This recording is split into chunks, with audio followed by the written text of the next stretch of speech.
ಫಟಾಫಟ್ 50ಗೆ ಸ್ವಾಗತ. ನಾನು ಮಾಲ್ತೇಶ್. ನಾನು ಪ್ರತಿಮಾ ಭಟ್. ಬನ್ನಿ ಈ ಕ್ಷಣದ 50 ಸುದ್ದಿಗಳನ್ನ ಕ್ವಿಕ್ ಆಗಿ ನೋಡ್ತಾ ಹೋಗೋಣ.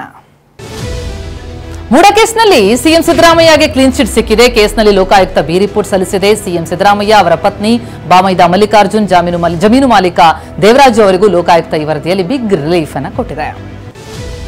ಮೂಡಾ ಕೇಸ್ನಲ್ಲಿ ಸಿಎಂ ಸೇರಿ 4 ವಿರುದ್ಧ ಸಾಕ್ಷ್ಯಾಧಾರದ ಕೊರತೆ ಇದೆ. ಹಾಗಾಗಿ ಆರೋಪಿಗಳ ವಿರುದ್ಧ ಆರೋಪ ಸಾಬೀತಾಗಿಲ್ಲ. ಈ ಬಗ್ಗೆ ವಿರೋಧ ಇದ್ರೆ ಮ್ಯಾಜಿಸ್ಟ್ರೇಟ್ಗೆ ಆಕ್ಷೇಪಣೆ ಸಲ್ಲಿಸಿ ಅಂತಿಮ ವರದಿಯನ್ನ ಹೈಕೋರ್ಟ್ಗೆ ಸಲ್ಲಿಸ್ತೀವಿ ಅಂತ ಲೋಕಾಯುಕ್ತ ದೂರುದಾರ ಸ್ನೇಹಮಯಿಗೆ ನೀಡಿದಂತ ನೋಟಿಸ್ನಲ್ಲಿ ಉಲ್ಲೇಖ ಮಾಡಿದೆ.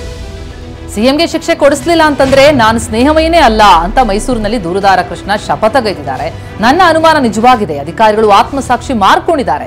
4 ವಿರುದ್ಧ ಸಾಕ್ಷಿಗಳ ಕೊರತೆ ಇದೆ. ಕೋರ್ಟ್ನಲ್ಲಿ ಪ್ರಶ್ನಿಸಿ ಅಂತ ನೋಟಿಸ್ ಕೊಟ್ಟಿದ್ದಾರೆ ಅಂತ ಕೃಷ್ಣ ಕಿಡಿಕಾರಿದ್ದಾರೆ. ಫೆಬ್ರವರಿ ತಿಂಗಳಿಂದಲೇ ಅನ್ನಭಾಗ್ಯ ಯೋಜನೆಯಡಿ 10 ಕೆಜಿ ಪಡಿತರ ಅಕ್ಕಿಯನ್ನ ನೀಡ್ತೀವಿ ಅಂತ ವಿಧಾನಸೌಧದಲ್ಲಿ ಆಹಾರ ಮತ್ತು ನಾಗರಿಕ ಪೂರೈಕೆ ಸಚಿವ ಕೆಎಚ್ ಮುನಿಯಪ್ಪ ಅವರು ಹೇಳಿದ್ದಾರೆ. ಇದೀಗ ಅಕ್ಕಿ ಕೊಡೋದಕ್ಕೆ ಕೇಂದ್ರ ಸರ್ಕಾರ ಮುಂದೆ ಬಂದಿದೆ. ಹಾಗಾಗಿ ಪಡಿತರ ಕಾರ್ಡ್ದಾರರಿಗೆ 10 ಕೆಜಿ ಅಕ್ಕಿ ನೀಡ್ತೀವಿ ಅಂತ ಹೇಳಿದ್ದಾರೆ. ಅನ್ನಭಾಗ್ಯದ ಯೋಜನೆಯಲ್ಲಿ ಸರ್ಕಾರ ಮಹತ್ವದ ಬದಲಾವಣೆಗೆ ಮುಂದಾಗಿದ್ದು, ಅನ್ನಭಾಗ್ಯ ಯೋಜನೆ ಅಡಿಯಲ್ಲಿ ಫಲಾನುಭವಿಗಳಿಗೆ ನೀಡಲಾಗ್ತಾ ಇದ್ದ ತಲಾ 170 ರೂಪಾಯಿ ಬದಲಾಗಿದೆ. 5 ಕೆಜಿ ಅಕ್ಕಿಯನ್ನೇ ಕೊಡೋದಕ್ಕೆ ಸರ್ಕಾರ ನಿರ್ಧಾರ ಮಾಡಿದೆ. ಇದೇ ತಿಂಗಳಿಂದಲೇ ಹಣದ ಬದಲು ಅಕ್ಕಿ ಕೊಡುವಂತಹ ಸಾಧ್ಯತೆ ಇದೆ. ಶ್ರೀಮಂತರನ್ನ ಗೃಹಲಕ್ಷ್ಮಿ ಯೋಜನೆಯ ಫಲಾನುಭವಿಗಳ ಪಟ್ಟಿಯಿಂದ ತೆಗೆದು ಹಾಕಬೇಕು ಅಂತ ವಿಜಯಪುರದಲ್ಲಿ ಸಚಿವ ಎಂಬಿ ಪಾಟೀಲ್ ಹೇಳಿದ್ದಾರೆ. ಅರ್ಹರು ಇನ್ನೂ ಉಳಿದಿದ್ರೆ ಅವರಿಗೆ ಕೊಡಬೇಕು. ಶ್ರೀಮಂತರಿಗೆ ಗ್ಯಾರಂಟಿ ಯೋಜನೆ ಕೊಡಬಾರದು. ಶ್ರೀಮಂತರು ಖುದ್ದಾಗಿ ಗ್ಯಾರಂಟಿ ಅನುಕೂಲ ಬಿಡಬೇಕು ಅಂತ ಹೇಳಿದ್ದಾರೆ. ನಮ್ಮ ಗ್ಯಾರಂಟಿಗಳನ್ನ ಮೋದಿ ಕಾಪಿ ಮಾಡ್ತಿದ್ದಾರೆ. ಮೋದಿ ಬಿಜೆಪಿ ಗ್ಯಾರಂಟಿ ನಡೀತಾ ಇದೆ. ನಮ್ಮ ಗ್ಯಾರಂಟಿ ನಡೆಯಲ್ಲ. ನಮ್ಮ ಗ್ಯಾರಂಟಿಗಳನ್ನ ಕಾಪಿ ಮಾಡ್ತಿರೋದು ಯಾಕೆ ಅಂತ ಎಂಬಿ ಪಾಟೀಲ್ ಕೇಂದ್ರ ಸಚಿವೆ ಶೋಭಾ ಕರಂದ್ಲಾಜೆ ಅವರಿಗೆ ಪ್ರಶ್ನೆ ಮಾಡಿದ್ದಾರೆ. ಆಹಾರ ಇಲಾಖೆ ಕಳೆದ 4 ತಿಂಗಳ ಅವಧಿಯ 70 ಕೋಟಿಗೂ ಅಧಿಕ ಅನ್ನಭಾಗ್ಯ ಅಕ್ಕಿಯ ಹಣ ಬಾಕಿ ಉಳಿಸಿಕೊಂಡಿದೆ ಬಳ್ಳಾರಿಯಲ್ಲಿ ಅನ್ನೋದು ಗೊತ್ತಾಗಿದೆ. ಅಕ್ಕಿಯೂ ಸಿಗದೆ ಹಣವೂ ಬಾರದೆ 10.3 ಲಕ್ಷ ಪಡಿತರ ಫಲಾನುಭವಿಗಳು ಪರದಾಡುವಂತಾಗಿದೆ. ಮುಕ್ತ ಮಾರುಕಟ್ಟೆ ಮಾರಾಟ ಯೋಜನೆಯಡಿ ದರ ಇಳಿಕೆಯಾಗಿದ್ರಿಂದ ಕೆಜಿಗೆ 22 ರೂಪಾಯಿಯಂತೆ ಅಕ್ಕಿ ದೊರೆಯುತ್ತೆ. ಸಾಗಾಣಿಕೆ ವೆಚ್ಚ ಸೇರಿದ್ರೂ 25 ರೂಪಾಯಿವರೆಗೆ ಕೆಜಿಗೆ ಖರ್ಚಾಗುತ್ತೆ. ಸರ್ಕಾರ ಕೆಜಿ ಅಕ್ಕಿಗೆ 34 ರೂಪಾಯಿ ನೀಡುತ್ತಾ ಇತ್ತು. ದರ ಇಳಿಕೆಯಾಗಿದ್ರಿಂದ ಹಣದ ಬದಲಿಗೆ ಈಗ ಅಕ್ಕಿ ಕೊಡೋದಕ್ಕೆ ಪ್ಲಾನ್ ಮಾಡಿದೆ.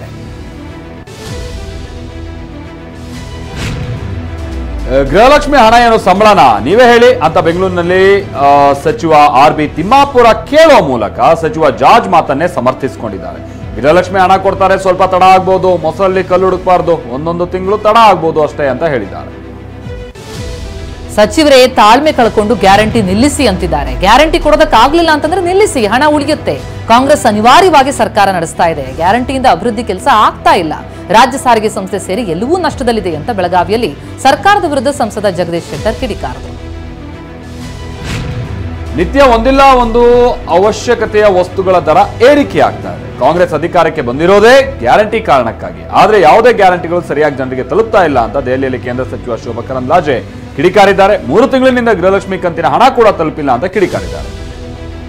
ಕೇಂದ್ರ ಸಚಿವ ಕರಂದ್ಲಾಜೆ ಟೀಕೆಗೆ ಸಚಿವ ಎಂಬಿ ಪಾಟೀಲ್ ಕೂಡ ತಿರುಗೇಟ್ ಕೊಟ್ಟರು. ನಮ್ಮ ಗ್ಯಾರಂಟಿಗಳನ್ನ ಮೋದಿ ಕಾಪಿ ಮಾಡಿದ್ದಾರೆ. ಬಿಜೆಪಿ ಗ್ಯಾರಂಟಿ ನಡೆಯುತ್ತೆ, ನಮ್ಮದು ನಡೆಯಲ್ವಾ? ಹಾಗಿದ್ರೆ ನಮ್ಮ ಗ್ಯಾರಂಟಿ ಕಾಪಿ ಮಾಡ್ತಿರೋದು ಯಾಕೆ? ಗ್ಯಾರಂಟಿ ನಿಲ್ಲಲ್ಲ, ಅಭಿವೃದ್ಧಿಯೂ ಆಗುತ್ತೆ ಎಂದ್ರು ಎಂಬಿ ಪಾಟೀಲ್.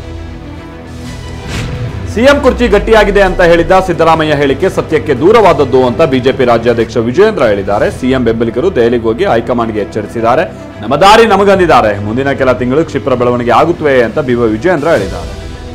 ಸತೀಶ್ ರಾಜಣ್ಣ ಬಳಿಕ ಈಗ ದೆಹಲಿಯಲ್ಲಿ ಠಿಕಾಣಿ ಹೂಡಿರುವ ಡಾಕ್ಟರ್ ಪರಮೇಶ್ವರ್ ಕೆಪಿಸಿಸಿ ಅಧ್ಯಕ್ಷರನ್ನ ಬದಲಾಯಿಸುವುದಕ್ಕೆ ಮತ್ತು ಶೋಷಿತ ಸಮುದಾಯಗಳ ಸಮಾವೇಶಕ್ಕೆ ಅನುಮತಿಗಾಗಿ ಮನವಿ ಮಾಡಿಕೊಂಡಿದ್ದಾರೆ. ಏಪ್ರಿಲ್ನಲ್ಲಿ ಸಮಾವೇಶ ನಡೆಸಿ ಸಿದ್ದರಾಮಯ್ಯ ಕುರ್ಚಿ ಭದ್ರಪಡಿಸುವುದಕ್ಕೆ ಪ್ಲಾನ್ ಮಾಡಿದ್ದಾರೆ ಎನ್ನಲಾಗಿದೆ. ಪರಮೇಶ್ವರ್ ದಿಲ್ಲಿಗೆ ಯಾಕೆ ಹೋಗಿದ್ದಾರೋ ಅಂತ ನಮ್ಗೇನ್ ಗೊತ್ತು. ದೆಹಲಿಗೆ ಹೋಗೋದು ದೊಡ್ಡ ಸುದ್ದಿ ಏನಲ್ಲ ಅಂತ ತುಮಕೂರಿನಲ್ಲಿ ಸಚಿವ ದಿನೇಶ್ ಗುಂಡೂರಾವ್ ಹೇಳಿದ್ದಾರೆ. ಕೆಪಿಸಿಸಿ ಅಧ್ಯಕ್ಷರ ಬದಲಾವಣೆ ಬಗ್ಗೆ ಹೈಕಮಾಂಡ್ ಏನ್ ಮಾಡಬೇಕೋ ಅದನ್ನು ಮಾಡುತ್ತೆ ಅಂತಾನೂ ಹೇಳಿದ್ದಾರೆ.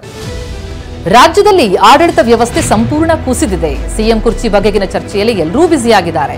ಡಿಕೆಶಿ ಸಿಎಂ ಆಗೋದಕ್ಕೆ ಓಡಾಡ್ತಿದ್ದಾರೆ. ಡಿಕೆಶಿ ಮಾತಾಡೋದಕ್ಕೆ ಶುರು ಬಿಟ್ರೆ ಎಲ್ಲವೂ ಸ್ಫೋಟ ಆಗುತ್ತೆ ಅಂತ ಬೆಳಗಾವಿಯಲ್ಲಿ ಸಂಸದ ಶೆಟ್ಟರ್ ಹೇಳಿದರು. ಶಾಸಕ ಯತ್ನಾಳ್ ನೋಟಿಸ್ಗೆ ಉತ್ತರಿಸಿದ ವಿಚಾರವಾಗಿ ವರಿಷ್ಠರು ಆದಷ್ಟು ಬೇಗ ನಿರ್ಧಾರ ತೆಗೆದುಕೊಳ್ತಾರೆ ಅಂತ ಸಂಸದ ಜಗದೀಶ್ ಶೆಟ್ಟರ್ ಹೇಳಿದ್ದಾರೆ. ಇನ್ನು ಎಲ್ಲವನ್ನೂ ಕಾಲವೇ ನಿರ್ಣಯಿಸುತ್ತೆ ಅಂತ ಪರಿಷತ್ ಸದಸ್ಯ ಸಿಟಿ ರವಿ ಹೇಳಿದ್ರೆ, ಪಕ್ಷದ ಯಾವ ವಿಚಾರವೂ ನನಗೆ ಗೊತ್ತಿಲ್ಲ ಅಂತ ಸಚಿವೆ ಶೋಭಾ ಕರಂದ್ಲಾಜೆ ಹೇಳಿದ್ದಾರೆ. ಬಿಜೆಪಿಯಲ್ಲಿ ದೆಹಲಿ ಸಿಎಂ ಆಯ್ಕೆಯ ಕಸರತ್ತು ಮುಂದುವರೆದಿದೆ. ಇವತ್ತು ಸಂಜೆ 7 ಗಂಟೆಗೆ ಬಿಜೆಪಿ ಸಂಸದೀಯ ಮಂಡಳಿಯ ಸಭೆ ಬಳಿಕ ಶಾಸಕಾಂಗ ಪಕ್ಷದ ಸಭೆ ನಡೆಯುತ್ತೆ. ಆ ಸಭೆಯಲ್ಲಿ ಶಾಸಕಾಂಗ ಪಕ್ಷದ ನಾಯಕನ ಆಯ್ಕೆಯಾಗಲಿದೆ. ನಾಳೆ ಮಧ್ಯಾಹ್ನ 12:35ಕ್ಕೆ ರಾಮಲೀಲಾ ಮೈದಾನದಲ್ಲಿ ಪ್ರಮಾಣ ವಚನ ಕಾರ್ಯಕ್ರಮ ನಡೆಯಲಿದೆ. ತುಮಕೂರಿನ ಮಧುಗಿರಿಯ ರಾಘವೇಂದ್ರ ಆಸ್ಪತ್ರೆಯ ವೈದ್ಯರು ಮತ್ತು ನರ್ಸ್ನ ನಿರ್ಲಕ್ಷ್ಯಕ್ಕೆ ಬಾಲಕನ ಕಾಲಿನ ಸ್ವಾಧೀನವೇ ಕಳೆದುಕೊಂಡು ಹೋಗಿದೆ. ಜ್ವರ ಬಂದಿದ್ದಕ್ಕೆ ಬಾಲಕನಿಗೆ ನರ್ಸ್ ಎಡಗಾಲಿನ ಸೊಂಟಕ್ಕೆ ಇಂಜೆಕ್ಷನ್ ಕೊಡದೆ ನರಕ್ ಕೊಟ್ಟಿದ್ದಾರೆ. ಇದರಿಂದ ಮಗನ ಎಡಗಾಲು ಸ್ವಾಧೀನ ಕಳೆದುಕೊಂಡಿದ್ದಾಗಿ ಪೋಷಕರು ಆರೋಪಿಸಿದ್ದಾರೆ. ವಿಧಾನಸೌಧ ಸ್ಪೀಕರ್ ಕಚೇರಿಯಲ್ಲಿ ಕೆಲಸ ಕೊಡಿಸೋದಾಗಿ ವಂಚಿಸಿದ್ದ ಪಿಡಿಒ ಯೋಗೇಂದ್ರನನ್ನ ಜೆಸಿ ನಗರ ಪೊಲೀಸರು ಬಂಧಿಸಿದ್ದಾರೆ. ಮತ್ತೊಬ್ಬರಿಗೆ ಗೋಲ್ಡ್ ಬಿಸ್ನೆಸ್ ಹೆಸರಿನಲ್ಲಿ ವಂಚಿಸಿದ್ರೆ ಮಗದೊಬ್ಬರಿಗೆ ಕ್ರಿಪ್ಟೋ ಕರೆನ್ಸಿ, ಟಿಂಬರ್ ಬಿಸ್ನೆಸ್ ಈ ತರದ ವಿಚಾರದಲ್ಲಿ ಟೋಪಿ ಹಾಕಿದ್ದಾನೆ ಅನ್ನೋದು ಕೇಳಿಬಂದಿದೆ. ಬಾಗಲಕೋಟೆಯಲ್ಲಿ ಶಾಲಾ ಅನುದಾನ ದುರ್ಬಳಕೆ ಮಾಡಿದಂತಹ ಬೆಳಗಿ ಕೋಲೂರು ಪ್ರೌಢಶಾಲೆಯ ಮುಖ್ಯ ಶಿಕ್ಷಕ ಡಿಎಚ್ ಅಂಗಡಿ ಅವರನ್ನ ಅಮಾನತು ಮಾಡಲಾಗಿದೆ. ಅಟಲ್ ಟಿಂಕರಿಂಗ್ ಲ್ಯಾಬ್ ಅನುದಾನದ ದುರ್ಬಳಕೆ, ವರ್ಗಾವಣೆ ಪತ್ರ, ಹಾಲ್ ಟಿಕೆಟ್ ಕೊಡೋದಕ್ಕೆ ವಿದ್ಯಾರ್ಥಿಗಳಿಂದ ₹100 ವಸೂಲಿ ಮಾಡಿದ್ದಾರೆ ಎನ್ನುವ ಆರೋಪ ಈ ಅಂಗಡಿ ಮೇಲಿದೆ. ಸಿನಿಮಾ ಸ್ಟೈಲ್ನಲ್ಲಿ ಬೆಳಗಾವಿಯ ರಿಯಲ್ ಎಸ್ಟೇಟ್ ಉದ್ಯಮಿ ಬಸವರಾಜ್ ಅನ್ನೋರನ್ನ ಅಪಹರಿಸಿರುವುದು ತಡವಾಗಿ ಬೆಳಕಿಗೆ ಬಂದಿದೆ. ಫೆಬ್ರವರಿ 14ರಂದೇ ಮೂಡಲಗಿ ದಂಡಾಪುರ ಕ್ರಾಸ್ ಬಳಿ ಕಿಡ್ನಾಪ್ ಮಾಡಿ ಕುಟುಂಬಸ್ಥರಿಗೆ ಕರೆ ಮಾಡಿ ₹5 ಕೋಟಿ ಡಿಮಾಂಡ್ ಇಟ್ಟಿದ್ದಾರೆ. ಘಟಪ್ರಭಾ ಠಾಣೆಯಲ್ಲಿ ಕೇಸ್ ದಾಖಲಾಗಿದೆ. ರಿಯಲ್ ಎಸ್ಟೇಟ್ ಉದ್ಯಮಿಯ ಕಿಡ್ನಾಪ್ ಪ್ರಕರಣ ಭೇದಿಸುವುದಕ್ಕೆ ಬೆಳಗಾವಿ ಪೊಲೀಸರು 3 ವಿಶೇಷ ತಂಡಗಳನ್ನು ರಚಿಸಿದ್ದು, ಆರೋಪಿಗಳು ಎಲ್ಲೇ ಇದ್ರೂ ಅವರನ್ನ ಬಂಧನದ ಬಲೆಗೆ ಬೀಸಲಾಗುತ್ತೆ ಅಂತ ಈಗ ಬೆಳಗಾವಿಯಲ್ಲಿ ಎಸ್ಪಿ ಡಾಕ್ಟರ್ ಭೀಮಾಶಂಕರ್ ಗುಳೆ ಹೇಳಿಕೆ ಕೊಟ್ಟಿದ್ದಾರೆ. ವಿಜಯಪುರದ ಅಲ್ ಅಮೀನ್ ವೈದ್ಯಕೀಯ ಕಾಲೇಜಿನಲ್ಲಿ ರ್ಯಾಗಿಂಗ್ ಮಾಡಿದ ಆರೋಪ ಕೇಳಿಬಂದಿದೆ. ನಿನ್ನೆ ಸಂಜೆ ಕ್ರಿಕೆಟ್ ಆಟ ಆಡ್ತಾ ಇದ್ದಾಗ ಜಮ್ಮು ಕಾಶ್ಮೀರದ ಹಮೀಮ್ ಎಂಬ ವಿದ್ಯಾರ್ಥಿ ಮೇಲೆ ರ್ಯಾಗಿಂಗ್ ಮಾಡಲಾಗಿದೆ ಅಂತ ಆರೋಪಿಸಲಾಗಿದೆ.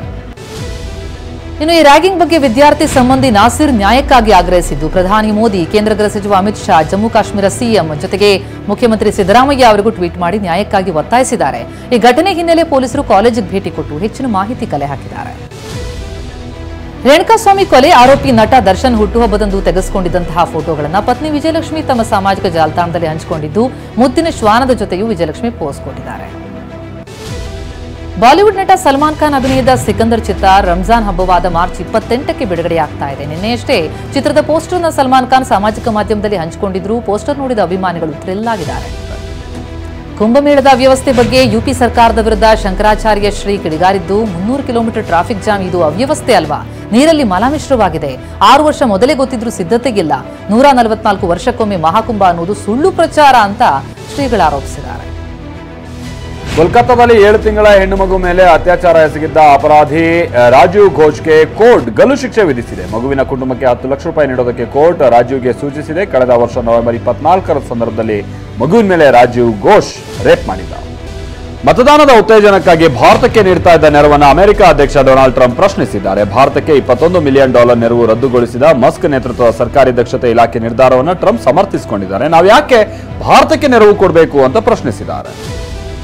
ಮಹಾರಾಷ್ಟ್ರ ಅಥವಾ ಗುಜರಾತ್ನಲ್ಲಿ ಕಾರು ಉತ್ಪಾದನಾ ಘಟಕ ತೆರೆಯುವುದಕ್ಕೆ ಉದ್ಯಮಿ ಎಲಾನ್ ಮಸ್ಕ್ ಒಡೆತನದ ಟೆಸ್ಲಾ ಕಂಪನಿ ಒಲವು ವ್ಯಕ್ತಪಡಿಸಿದೆ. ಇದಕ್ಕಾಗಿ $3 ರಿಂದ $5 ಬಿಲಿಯನ್ ಹೂಡಲಿದ್ದು, ಏಪ್ರಿಲ್ನಲ್ಲಿ ಕಂಪನಿ ಅಧಿಕಾರಿಗಳು ಭಾರತಕ್ಕೆ ಬರಲಿದ್ದಾರೆ. ಕಾಂಗ್ರೆಸ್ನ ಭಾರತ್ ಜೋಡೋ ಯಾತ್ರೆಯಿಂದಾಗಿ ಪ್ರೇರಿತವಾದಂತಹ ಜಮ್ಮುವಿನ ವಧು ಅಭಿಲಾಷ್ ಕೊಟ್ವಾಲ್ ಹಾಗೆ ಕೇರಳದ ವಧು ವಿನಿಲ್ ವಿಲಿಯಂ ಜೋಡಿ ಭಾರತ್ ಜೋಡೋ ವಿವಾಹ ಹೆಸರಿನ ಆಮಂತ್ರಣ ಪತ್ರಿಕೆ ಮಾಡಿಸಿದೆ.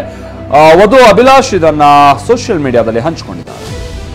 ಭಾರತದ ತ್ರಿವರ್ಣ ಧ್ವಜ ಕಡೆಗಣನೆ ವಿಚಾರದಲ್ಲಿ ಪಾಕಿಸ್ತಾನ ಕೊನೆಗೂ ತಪ್ಪನ್ನ ತಿದ್ದಿಕೊಂಡಿದೆ. ರಾಷ್ಟ್ರೀಯ ಮೈದಾನ ಕರಾಚಿಯಲ್ಲಿ ಕೊನೆಗೂ ಭಾರತದ ತ್ರಿವರ್ಣ ಧ್ವಜ ಕಾಣಿಸಿದೆ. 2 ದಿನಗಳ ಹಿಂದಷ್ಟೇ ಇದೇ ಮೈದಾನದಲ್ಲಿ ಭಾರತದ ಧ್ವಜವನ್ನು ನಿರ್ಲಕ್ಷ್ಯ ಮಾಡಲಾಗಿತ್ತು. ಪಾಕ್ನ ಈ ನಡೆಗೆ ಆಕ್ರೋಶ ವ್ಯಕ್ತವಾಗಿತ್ತು. ಚಾಂಪಿಯನ್ಸ್ ಟ್ರೋಫಿ ಟೂರ್ನಿಯ ಭಾರತ ಪಾಕ್ನ ಹೈವೋಲ್ಟೇಜ್ ಪಂದ್ಯ ಫೆಬ್ರವರಿ 23ಕ್ಕೆ ನಡೆಯುತ್ತೆ. ಹಾಲಿ ಚಾಂಪಿಯನ್ ಆಗಿರುವ ಪಾಕಿಸ್ತಾನವನ್ನ 2017ರ ಸೋಲಿನ ಸೇಡನ್ನ ತೀರಿಸಿಕೊಳ್ಳೋದಕ್ಕೆ ಭಾರತ ಹವಣಿಸ್ತಾ ಇದೆ. ಈಗಾಗಲೇ ಸಾಂಪ್ರದಾಯಿಕ ಎದುರಾಳಿಗಳ ಪಂದ್ಯದ ಟಿಕೆಟ್ ಎಲ್ಲವೂ ಸೋಲ್ಡ್ ಔಟ್. ಕರಾಚಿಯಲ್ಲಿ ಚಾಂಪಿಯನ್ಸ್ ಟ್ರೋಫಿ ಉದ್ಘಾಟನಾ ಪಂದ್ಯದಲ್ಲಿ ಪಾಕ್ ವಿರುದ್ಧ ಮೊದಲು ಕಿವೀಸ್ ಬ್ಯಾಟಿಂಗ್ ಮಾಡ್ತಾ ಇದೆ. ಬಾಬರ್ಗೆ ತಾಂತ್ರಿಕವಾಗಿ ಸಾಕಷ್ಟು ನೈಪುಣ್ಯತೆ ಇದೆ. ಅವರು ಫಕರ್ ಜಮಾನ್ ಜೊತೆ ಇನ್ನಿಂಗ್ಸ್ ಆರಂಭಿಸ್ತಾ ಇರುವಂತದ್ದು ಸಂತಸ ತಂದಿದೆ ಅಂತ ಪಾಕ್ ಕ್ಯಾಪ್ಟನ್ ಮೊಹಮ್ಮದ್ ರಿಜ್ವಾನ್ ಹೇಳಿದ್ದಾರೆ.